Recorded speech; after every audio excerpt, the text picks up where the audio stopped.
sabes que si lo dejas para el final, se te olvida. Marca ya me gusta. Un me gusta es un gracias. Nuevo contenido de terror y nada más. Me gusta. Gracias. Me gusta. Gracias. ¿Cansada de visitar canales donde eres un número más? ¿Quieres sentirte parte de un proyecto donde se te aprecie como oyente y fan del terror? Nuestra comunidad es lo que estabas esperando. Siente el contacto con los creadores y con el resto de cultistas. Consulta a menudo las actualizaciones de la pestaña Comunidad de nuestro canal en YouTube y participa. Alimenta la comunidad terror y nada más.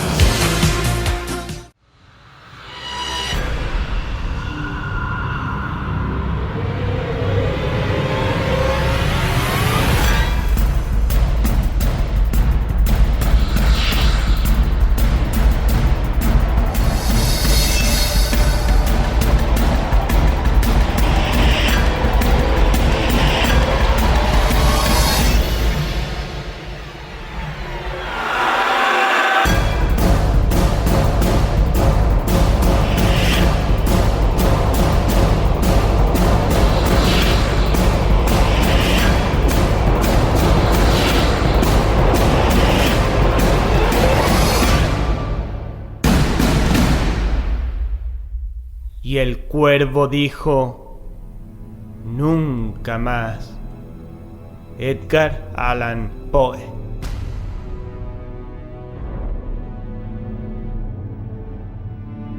He visto caer a los hombres como muñecos de trapo, bajo ráfagas de fusil. He contemplado los ojos vidriosos y la helada mueca final de los ahorcados.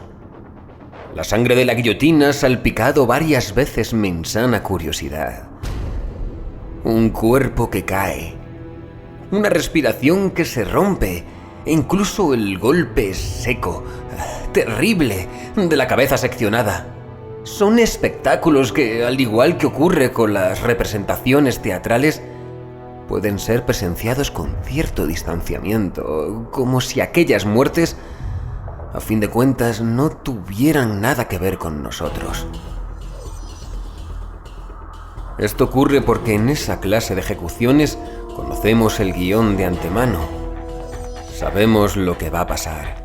Conocemos los ritos establecidos de la misma forma que el aficionado a las corridas de toros sabe por dilatada experiencia que en diversas suertes existe muy poco margen para las sorpresas.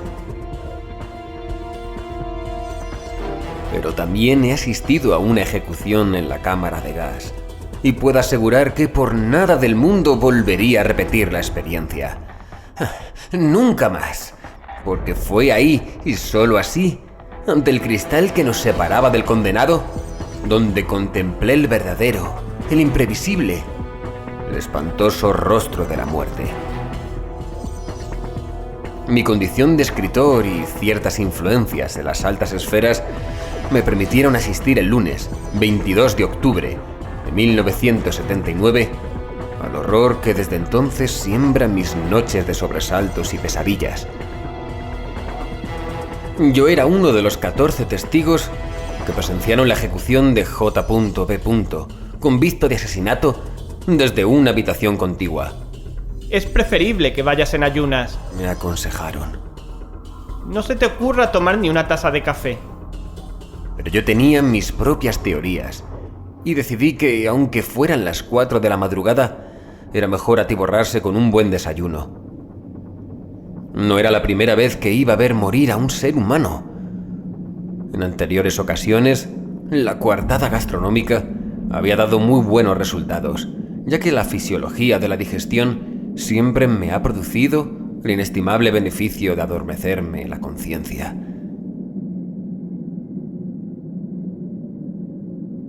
Me maldije por haberlo hecho en cuanto vi el rostro desafiante, tranquilo y lleno de desprecio del condenado, y supe que esta vez iba a ser diferente de las otras.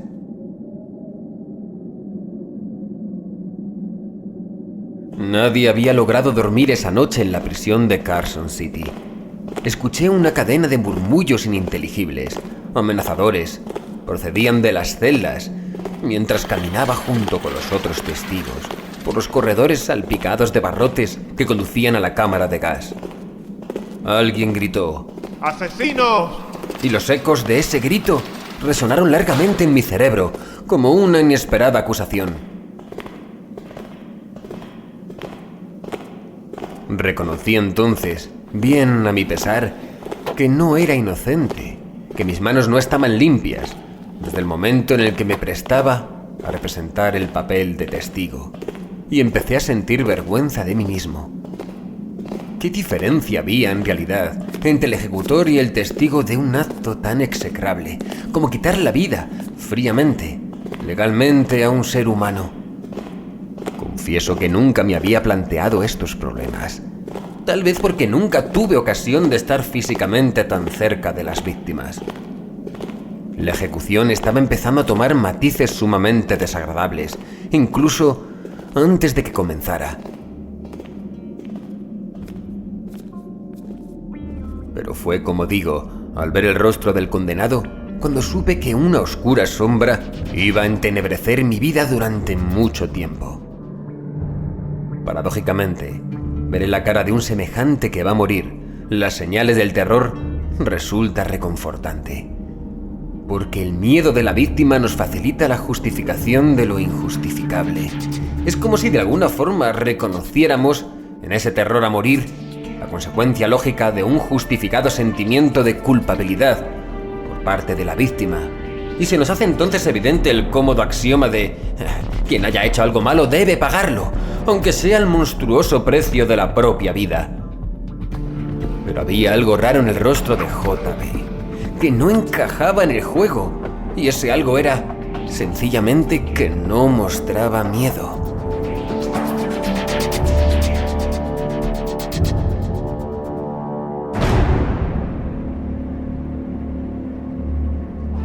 Conocía las facciones duras, angulosas, la frialdad de los ojos azules de JB, por haberlas visto decenas de veces en los periódicos en ocasión de su sonado proceso. Pero desconocía que un rostro presentado por el sistema como típico de maleante pudiera ser capaz de tan inimaginable serenidad ante la hora final. Reconocía entonces que JB no era esencialmente otro que yo, sino que navegaba como yo mismo en la corriente de la vida, con todas sus contradicciones, y que la distinción maniquea entre buenos y malos no era sino una mentira estúpida. JB sabía que la mejor manera de hacernos daño era no mostrar miedo alguno, y estaba cumpliendo su cometido con la mayor perfección.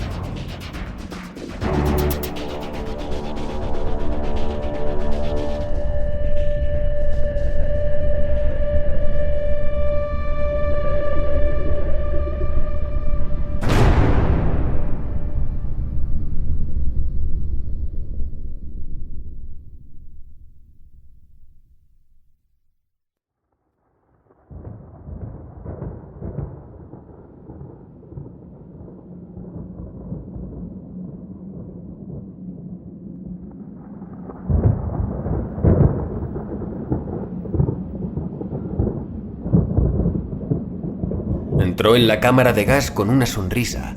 Iba sin zapatos, con calcetines blancos y vistiendo un sencillo pijama azul. Antes de sentarse por última vez en su vida, nos miró a todos, uno por uno. Nos miró directamente a los ojos, y como si pudiera adivinar nuestros pensamientos, como si se hubiera convertido en la imagen de un espejo, compuso un gesto adecuado al estado de ánimo de cada cual, irónicamente. De esta forma consiguió que, al menos en lo que a mí respecta, nos sintiéramos dentro y no fuera de la cámara. Eso me provocó las primeras náuseas. Pero JB no había perdido su sonrisa. Podría decirse que se disponía, cuando fue obligado a sentarse, a ver un divertido programa de televisión. Su último espectáculo éramos nosotros mismos, los testigos, y al parecer no estaba dispuesto a perdérselo. Fue entonces cuando tuvo su primer gesto increíble, sin abandonar su sonrisa, sin manifestar la menor compasión por sí mismo, levantó su puño izquierdo con el pulgar hacia arriba y luego giró la muñeca haciendo que el pulgar se colocara en sentido inverso. Era el mismo gesto con el que los césares, desde el estrado del Coliseo, condenaban a muerte a los gladiadores. La ambigüedad del gesto me produjo un insoportable escalofrío. No estaba claro si con él nos condenaba a nosotros o aceptaba soberanamente su propia condenación. En cualquier caso, la propia muerte parecía seguir importunándole muy poco.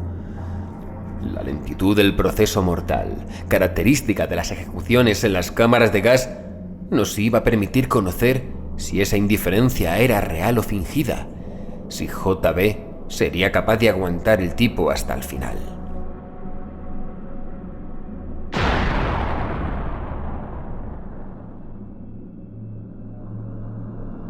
Unos simples correajes en las muñecas y en los tobillos le sujetaron a la silla metálica. Los dos guardianes encargados de realizar la operación, hombres fornidos, con el rostro cubierto por una especie de máscara negra, de seda, no encontraron dificultad alguna en su trabajo. Mientras le sujetaban las muñecas, estuve atento a las manos de JB, pero no pude advertir en ellas el más mínimo temblor. El rostro de JB, sin abandonar la sonrisa, comenzó a palidecer en cuanto los guardianes se marcharon, cerrando tras de sí la puerta de la cámara de gas con un golpe sádico, anormalmente más fuerte de lo que fuera necesario. Siguió un lento compás de espera que JB aprovechó para volvernos a mirar intensamente, hasta el fondo de los ojos. Era una mirada demasiado humana para soportarla, y la mayoría de los testigos volvió la cabeza. Yo la aguanté un buen rato, creyendo ilusoriamente que al hacerlo podría infundirle valor. Pero cuando advirtió mis compasivas intenciones, sus ojos me inundaron de un orgulloso desprecio, y tuve que volver la cabeza como todos, con la vergüenza aflorando en mis mejillas, teniendo que reconocer que no era mejor que los demás testigos. En ese momento hubiera deseado marcharme, no solo porque sabía que el verdadero horror iba a comenzar entonces, sino también, sencillamente, porque no podía soportarme a mí mismo. Lo más digno hubiera sido precisamente eso, levantarme de la butaca y testimoniar con esa huida mi desconformidad ante aquella macabra farsa. Y estoy seguro de que no fui el único testigo que experimentó ese sufrimiento. Pero tuve que reconocer la existencia de otro infinitamente más fuerte, el de la morbosa, la insana curiosidad de ver morir a un hombre. Un sentimiento horrible si se quiere, pero sin duda más apasionante que ninguno.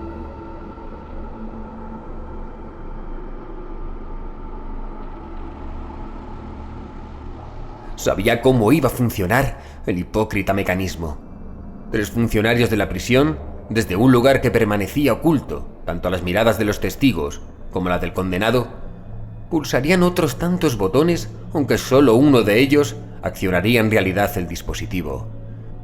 Así nadie sabría nunca quién fue el verdadero verdugo, y de esta forma el sentimiento de culpa se diluía hasta alcanzarnos a todos nosotros.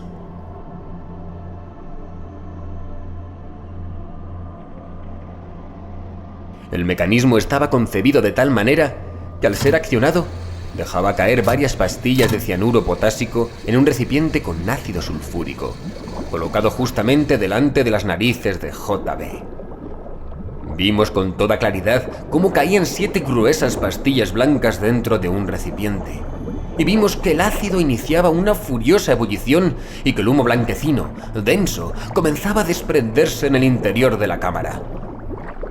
JB dio entonces un extraño alarido, mitad de terror y de satisfacción, y comenzó a inhalar rápidamente, sin duda creyendo que con ello podía cortar los terribles momentos del final. Pero la cámara de gas no está concebida para una muerte rápida. La cámara de gas es una cámara de tortura que hace sufrir indeciblemente, prolongando al máximo la agonía del condenado y permitiendo que el espectador experimente la sádica satisfacción de seguir con toda minuciosidad las ominiosas fases de esa agonía. Quien imaginó esta tortura estaba pensando en acabar con la integridad física de la víctima, pero sobre todo con su integridad moral, socavando lentamente su condición de ser humano hasta reducirlo al estado de las bestias.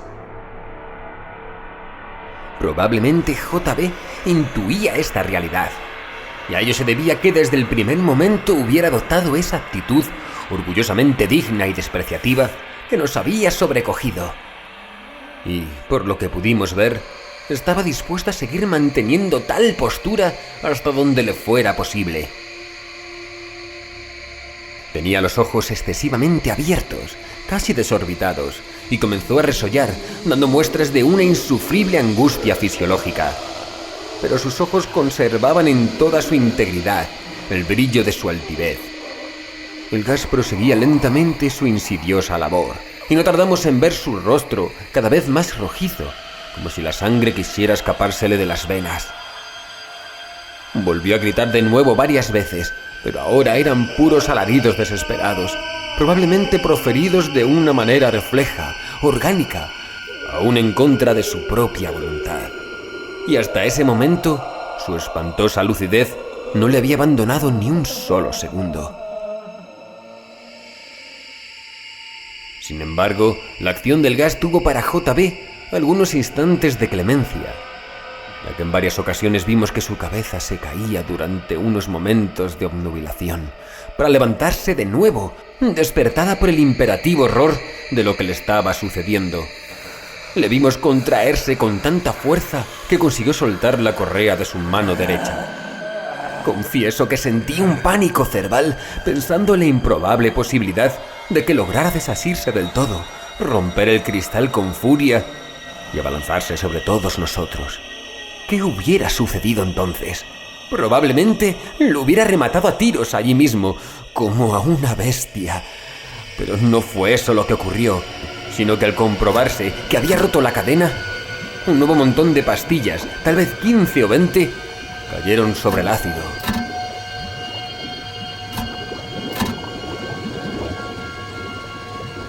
Era una precaución tan inútil como excesiva, ya que JB, pese a la extraordinaria robustez de su naturaleza, estaba entrando en franca agonía.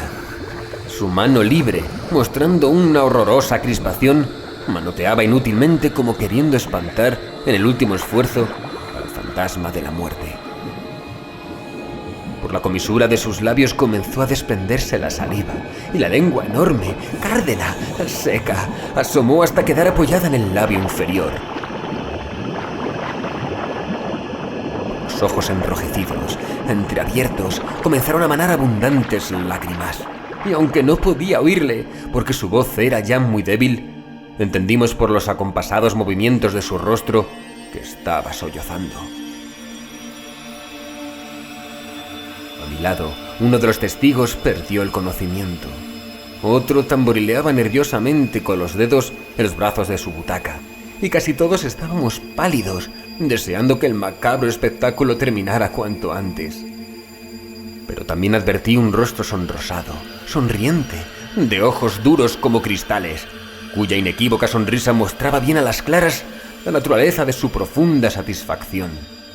Me compadecí de aquel pobre sujeto mucho más que del propio JB, quien, conforme a la promesa hecha días antes, había tratado al menos de morir como un hombre. Pero, ¿cómo muere un hombre? Un hombre muere como un cerdo, como un perro, como cualquier otro animal. No hay dignidad posible en una muerte violenta, porque el organismo, cuando está rebosante de vida, se niega desesperada, absolutamente, a dejar de existir y muestra su disconformidad ante los verdugos con 1000 signos adversos y escalofriantes. El temblor de las manos, la contracción del cuerpo y el grito angustiado, la inútil furia de la desesperación. Y eran precisamente esos signos lo que congregaban a las multitudes cuando las ejecuciones se realizaban en la plaza pública.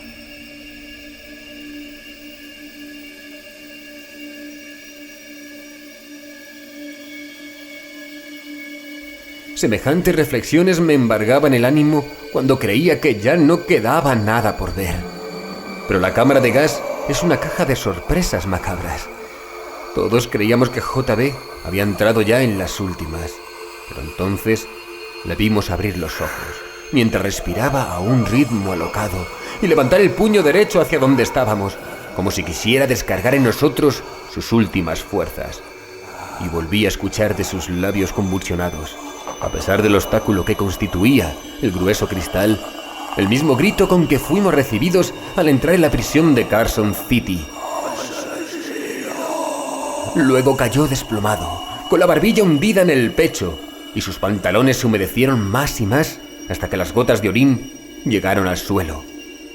Había muerto.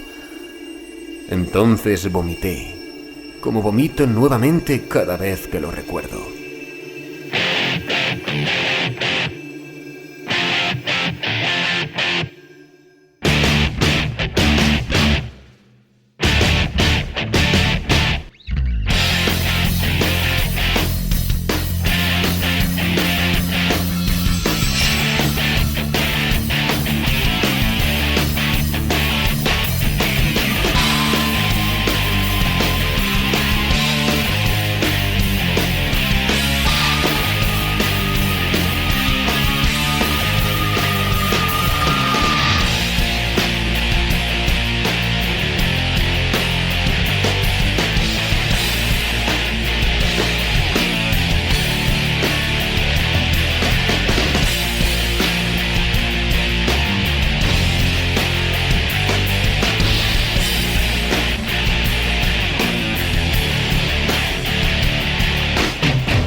Esta noche hemos desempolvado de nuestro lúgubre archivo Nunca Más, de Luis Mahoney, acá José León Cano, con Miguel Ángel Pulido como narrador y Antonio Reverte como personajes varios.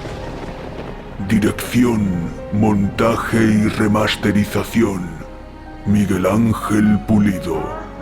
Créditos y promos, Mariano Bascón. ¿Quieres que sigamos creando para ti los mejores audioterrores de la red? Danos me gusta y deja tu comentario.